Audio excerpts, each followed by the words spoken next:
Bonjour à tous, bienvenue sur Citrouille et Citron. C'est toujours la guerre quand vous voulez faire manger de la citrouille à votre famille.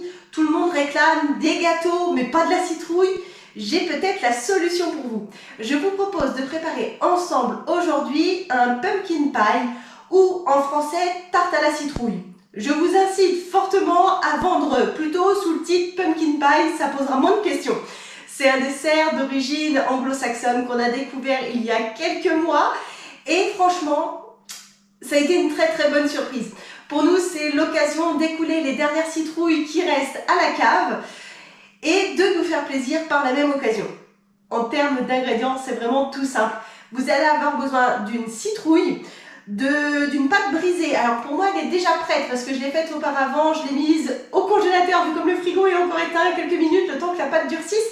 Je vous remettrai dans la description de la vidéo le lien pour la recette de la pâte brisée si vous ne savez pas la faire.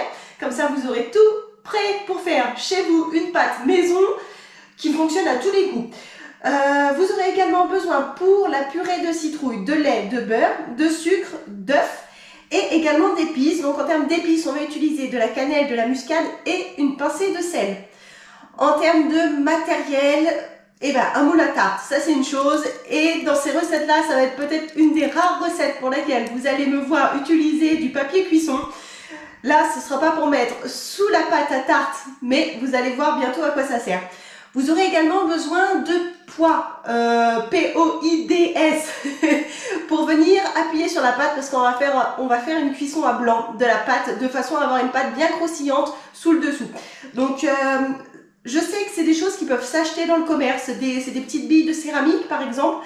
Ici, on fait de façon très simple, zéro déchet avec le moindre impact environnemental. C'est tout simplement des noyaux de cerises que j'ai gardés et que je garde d'une année sur une autre.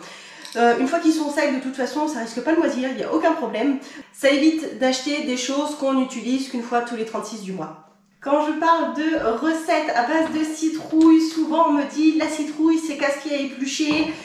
Non, c'est faux, ça dépend comment vous vous y prenez. Alors effectivement, il y a toujours les pas doués qui vont s'entailler la main.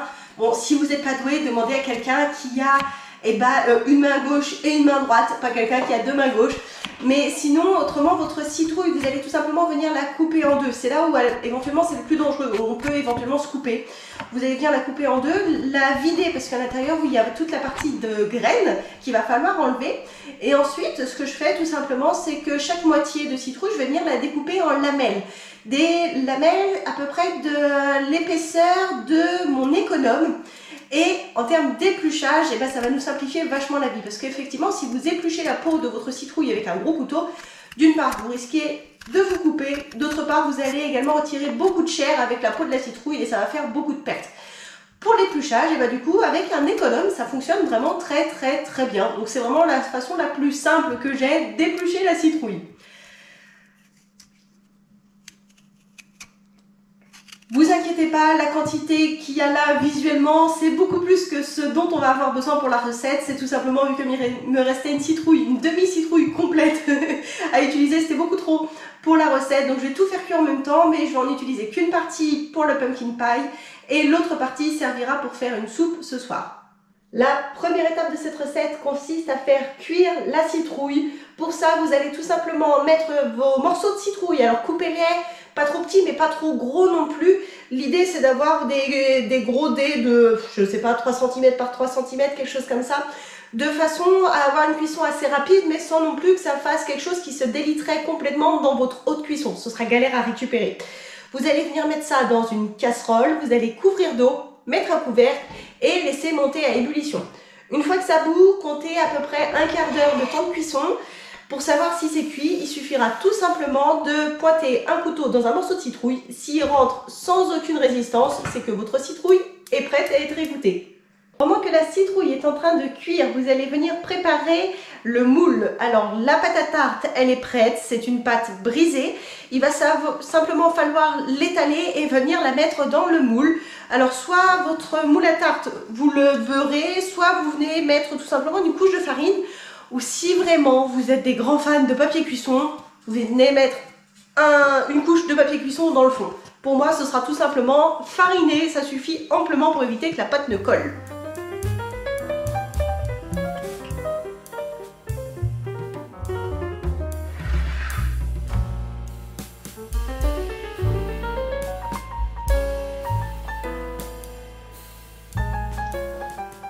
comme moi vous avez trop de pâte par rapport à votre moule, il y a deux options.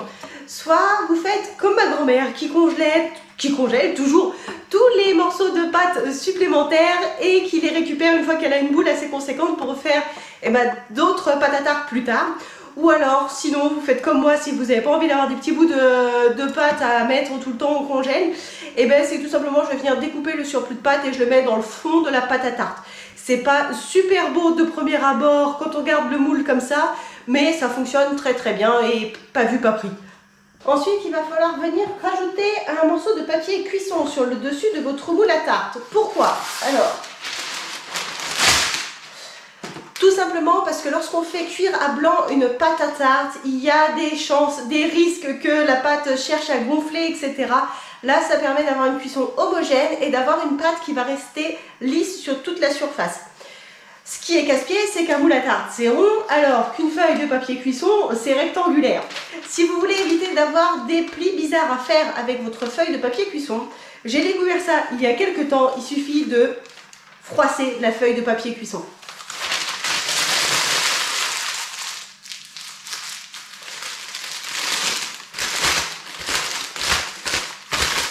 Et une fois qu'elle est froissée et défroissée, il y a plein de petits plis qui sont venus se faire sur la surface de la feuille de cuisson et ce sera beaucoup plus facile à plier, à faire rentrer cette feuille rectangulaire dans un moule rond. C'est seulement au-dessus de cette feuille de cuisson là que vous allez venir rajouter vos billes de céramique, vos pois de façon diverses et variées ou vos noyaux de cerise qui vont venir rajouter un poids et empêcher du coup la pâte de gonfler. Je vais vous raconter une histoire concernant mon aversion sur les papiers cuisson. Dans notre philosophie de zéro déchet, j'ai tenté plusieurs fois de faire des cuissons à blanc en me passant de ces feuilles de cuisson et tout simplement je mettais mes noyaux de cerise directement sur la pâte. C'est pas concluant. Pourquoi est-ce que ça n'a pas été concluant toutes ces fois-là?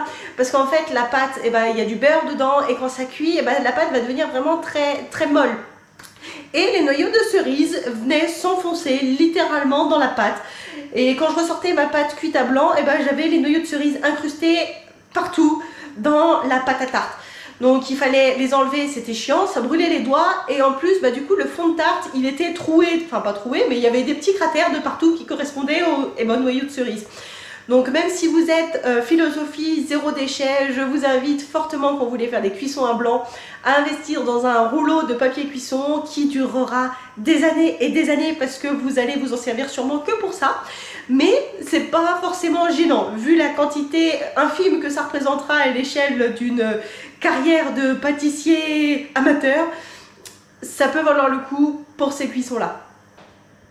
Et ensuite, votre pâte à tarte, vous allez venir l'enfourner dans un four chaud.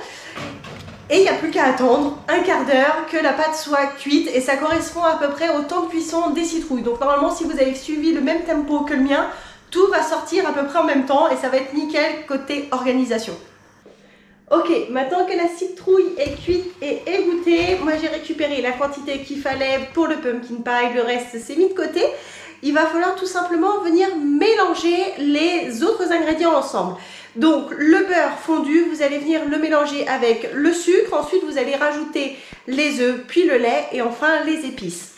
Au bout d'un quart d'heure de cuisson, la première partie de la cuisson de la tarte est terminée. Donc vous allez venir retirer du four votre pâte à tarte et ôter les pois qu'il y a dessus et ôter également la feuille de papier cuisson avant de remettre une nouvelle fois à cuire une dizaine de minutes.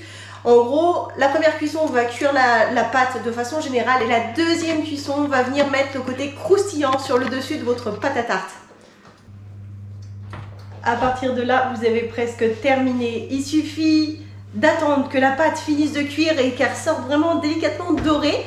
Et pendant ce temps-là, vous allez rajouter la citrouille dans votre mélange là, à base de lait. Et vous allez venir donner un petit coup de mixeur plongeant de façon à faire une crème onctueuse sans morceaux de citrouille. Une fois que votre pâte à tarte est cuite et a une belle couleur dorée à sa surface, vous allez venir la sortir du four et la laisser refroidir quelques minutes.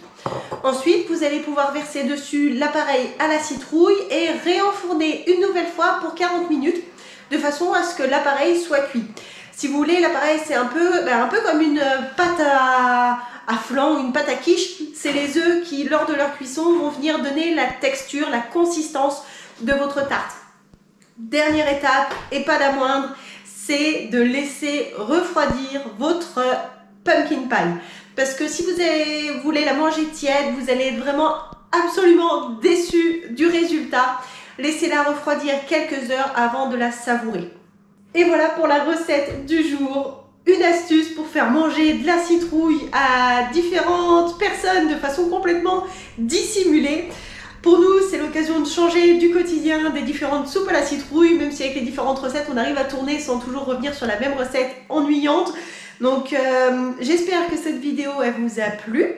Si c'est le cas, comme d'habitude, pensez à la liker, à vous abonner à la chaîne et à cliquer sur la petite cloche pour ne pas louper la prochaine. Et moi, je vous dis à très bientôt sur Citrouille et Citron.